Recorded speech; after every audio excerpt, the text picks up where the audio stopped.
दोस्तों सभी को नमस्कार। दोस्तों आगे चलकर आपका एसटेट और सीटेट का एग्जाम होगा और जिन छात्रों ने अपने सब्जेक्ट के तौर पर एसएस फिल किया है तो उन लोगों के लिए हम एक एनसीईआरटी की एमसीक्यू की सीरीज लेके आए हैं। इस सीरीज के अंदर हम जितने भी आपके एनसीईआरटी के अंदर चैप्टर्स हैं उनसे रिलेटेड एमसीक्यू डिस्कस करेंगे जो आगे चलकर आपको एग्जाम में जरूर देखने को मिलेंगे। और ये क्वेश्चन दोस्तों ये प्रीवियस ईयर के भी क्वेश्चन हैं इसमें शामिल हैं और कुछ और भी ऐसे क्वेश्चन हैं जो आगे एग्जाम में आने की संभावना है। तो दोस्तों इस की जो मैंने थ्योरेटिकल जो क्लास है वो डाल रखी है, जो भी छात्र नए हैं वो क्लास को देख लेना और फिर उसी से रिलेटेड ये एमसीक्यू की जो सीरीज है तो ये सिलसिला इस तरह से चलता रहेगा। तो दोस्तों हम शुरू करते हैं। ये आपकी एक रिवीजन के टाइप में सीरीज है, आपकी रिवीजन भी हो जाएगी अगर यदि आपने चैप्टर को पढ़ा है तो पहला क्वेश्चन ने हमारा, जैसे मैंने आपको बताया था, हमारे जो चैप्टर का नाम है ये है पर्यावरण, इन्वायरमेंट। तो पहला ही क्वेश्चन ये है यहाँ पे, प्राकृतिक पर्यावरण किससे बनता है, जिसको हम इन्वायरमेंट कहते हैं, वो उसका निर्माण किससे हुआ है। यानी इन्वायरमेंट मेड अप ऑफ केवल वायु से, केवल जल से, केवल भूमि से, या फिर ऑप्शन है land, water, air and plants. तो दोस्तों जब भी हम बात करते हैं पर्यावरण की, हम पर्यावरण के बारे में ये कहते हैं कि हमारे चारों तरफ जो आवरण फैला हुआ है, प्री प्लस में आवरण, यानी हमारे चारों तरफ जो चीजें हैं वो किसका पार्ट है, वो हमारे इन्वायरमेंट का पार्ट है। तो यहाँ पे वायु भी, जल भी और भूमि, तो इसका राइट आंसर रहेगा ये डी रहेगा। तो हम जाएंगे डी के साथ। तो हम अपने पर्यावरण में सभी इनको शामिल करेंगे। निम्नलिखित में से कौन सा पर्यावरण मानव निर्मित घटक है। दोस्तों जब हम पर्यावरण की बात करते हैं, परी प्लस में आवरण, तो हमारे तरफ, हमारे चारों तरफ हम चीजें देखते हैं तो वो दो तरह की होती हैं, या तो लिविंग या नॉन लिविंग।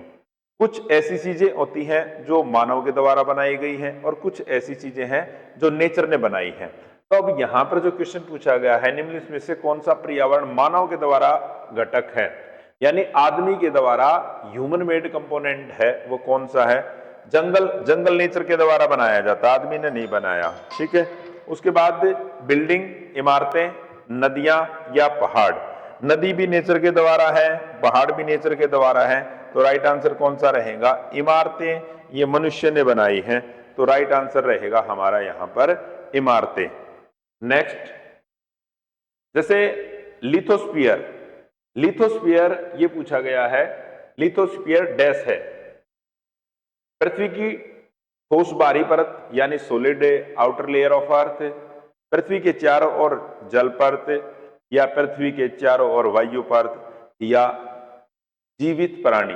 तो लिथोस्फीयर क्या है दोस्तों, हमारी पृथ्वी की जो बाहरी परत है उसको हम लिथोस्फीयर कहेंगे, ठीक है, लिथोस्फीयर।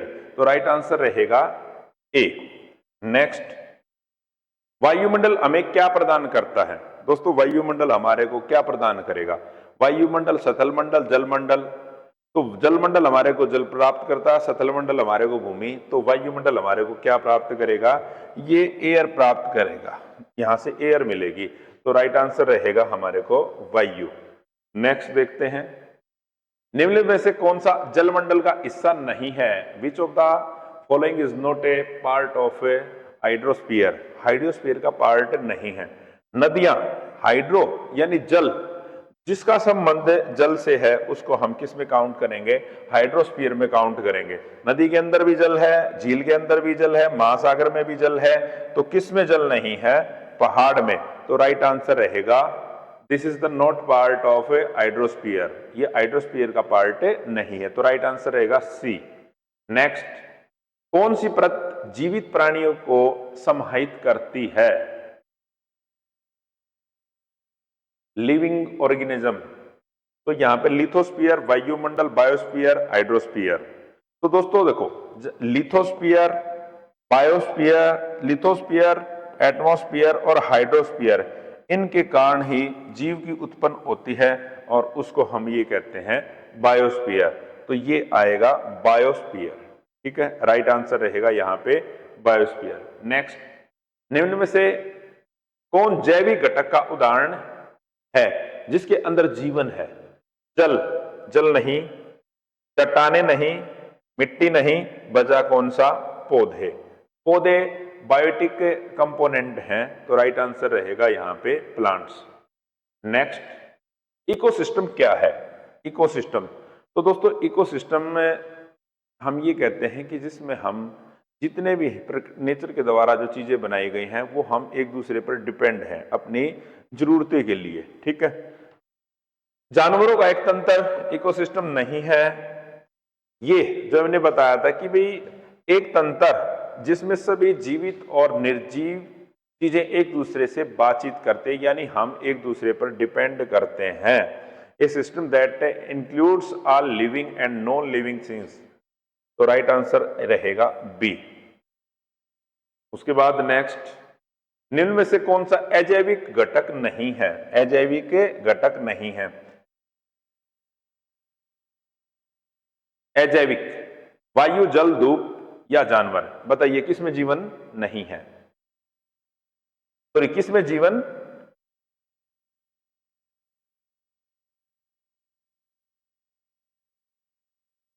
डी। तो जानवरों के अंदर तो दोस्तों जीवन होता है, ये आएगा। ये बाकी क्या है? अजैविक घटक हैं, इनके अंदर जीवन नहीं है। एयर, वाटर, सनलाइट, जानवर कोई भी होगा उसके अंदर जीवन होगा। राइट आंसर रहेगा ये।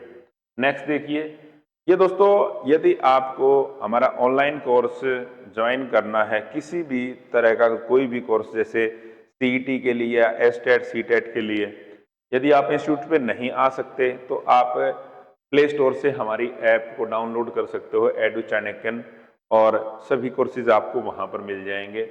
और कोई भी आपके मन में शंका है और आपने कुछ पूछना है तो आप 9996406888 पर कॉल भी करके पूछ सकते हैं। नेक्स्ट है, निम्नलिखित में से क्या पर्यावरण के लिए खतरा है? अब ये बताइए हमारे पर्यावरण को कौन सी चीजें नुकसान पहुंचाएगी, ये क्वेश्चन है यहाँ पे। वनों की कटाई, पेड़ लगाना, पुनर्चक्रण या संरक्षण? Deforestation, planting trees. देखो पर्यावरण के लिए जो खतरा कौन सा होगा, ये रिसाइकलिंग भी ठीक है, कंजर्वेशन भी ठीक है, तो वनों की जो कटाई है ये हमारे पर्यावरण के लिए खतरा, तो राइट आंसर रहेगा ये। नेक्स्ट देखिए, पृथ्वी को घेरने वाली वायु की पतली परत, वायु की जो पतली परत है ये किसका पार्ट है? ये हमारे एटमॉस्फेयर का पार्ट है, तो इसलिए राइट आंसर रहेगा हमारे यहाँ पे वायुमंडल, ठीक है, वायुमंडल। नेक्स्ट, निम्नलिखित में से कौन सा नवीकरणीय रिन्यूएबल रिसोर्स है? दोस्तों नवीकरणीय और अनवीकरणीय ये दो हमारे रिसोर्सेज हैं। दोस्तों नवीकरणीय में उनको काउंट करेंगे जिनका आज हम यूज करते जा रहे हैं और भविष्य के अंदर जिनकी खत्म होने की संभावना ना के बराबर है, ठीक है। और अनवीकरणीय वो होंगे जिनका हमने यूज कर लिया और वो दोबारा नहीं हमारे को मिलेंगे। अब यहाँ पे देखो नवीकरणीय संसाधन नहीं है। सौर ऊर्जा, आज आप सूरज निकला हुआ है, आपका सौर ऊर्जा कल भी मिलेगी, आज भी मिलेगी, पहले भी मिलती आ रही थी। विंड एनर्जी, ये हवा हमेशा चलती रहेगी। ये जल अपना रूप बदल के किसी न किसी रूप में हमारे से पास आता रहेगा। हाँ ये हो सकता है कि शुद्ध जल कम होता चला जाए। कोयले का आपने एक बार यूज कर लिया तो उसको बनने में हो सकता है कि हजारों साल लग जाए या ना भी बने, तो ये नवीकरणीय कौन सा है? कोयला नहीं है। जीवित जीवों और उनके पर्यावरण के बीच क्रियाओं के अध्ययन को हम क्या कहते हैं? अभी हमने ये डिस्कस किया था पीछे, इसको कहते हैं इकोलॉजी। इकोलॉजी, जीवित जीवों और पर्यावरण के बीच में ये रिपीट हो गया क्वेश्चन। नेक्स्ट देखिए, निम्न में से कौन सा पर्यावरण का घटक नहीं है? कारखाने, जल, सड़कें, इमारतें, बताइए। घटक है, प्राकृतिक पर्यावरण का घटक है। कारखाने मनुष्य ने बनाए हैं, सड़कें भी मनुष्य ने बनाई, इमारतें भी ये नेचर ने दिया है, तो राइट आंसर रहेगा हमारा जल। नेक्स्ट, मनुष्य पर्यावरण के साथ परस्पर क्रिया करते हैं और इसे अपनी डैश के अनुसार संशोधित करते हैं।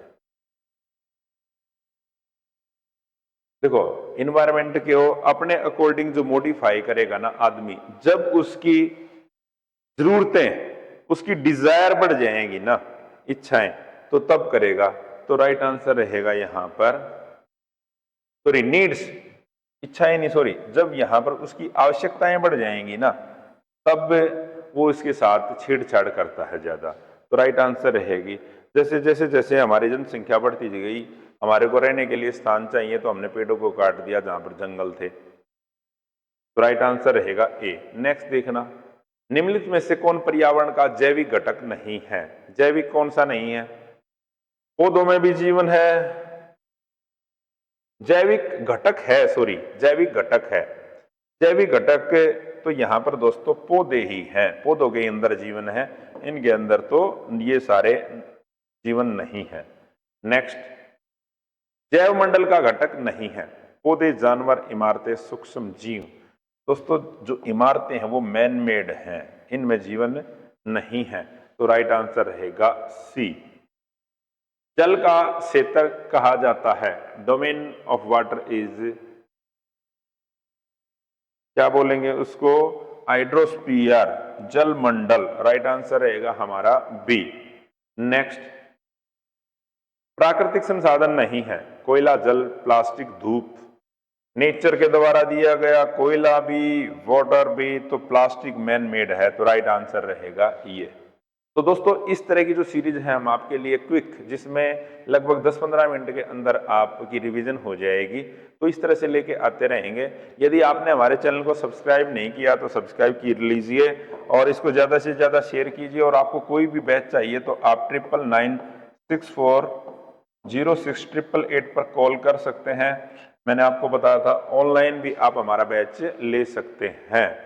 तो दोस्तों मिलते हैं नेक्स्ट क्लास के अंदर, तो उसमें भी हम इसी तरह के जो आपका नेक्स्ट चैप्टर है उसके क्वेश्चन लेकर 20-20 क्वेश्चन लेके आएंगे हम, इसमें वो डिस्कस करते रहेंगे। जय हिंद, जय भारत।